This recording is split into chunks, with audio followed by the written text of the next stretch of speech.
আসসালামু আলাইকুম গাইস, আজকে খুব সহজে বানিয়ে দেখাবো ইলিশ মাছের ভুনা।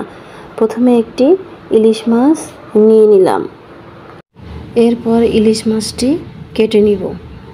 তারপর ইলিশ মাছটি ভালোভাবে পরিষ্কার করে নিলাম। চুলায় একটি কড়াই বসিয়ে দিলাম, এরপর কিছুটা তেল দিয়ে নিলাম। তারপর এখানে পেঁয়াজ কুচি দিয়ে দিলাম।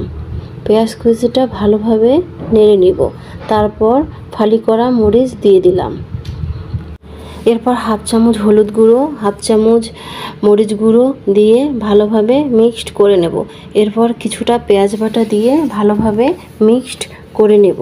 তারপর স্বাদমতো লবণ দিয়ে দেব। তারপর কিছুটা পানি দিয়ে কিছুটা জিরের গুঁড়ো দিয়ে ভালোভাবে কষিয়ে নেব। তারপর একে একে মাছের পিসগুলো দিয়ে দিব। এখন সবগুলো মাছের পিস উল্টে দেব। উল্টে দেওয়া হয়ে গেলে এখন কিছুটা পানি দিয়ে ঢাকা দিয়ে দেব। কিছুক্ষণ পর ঢাকনাটা উঠিয়ে নেব। বাস রেডি হয়ে গেল আমাদের ইলিশ মাছের ভুনা।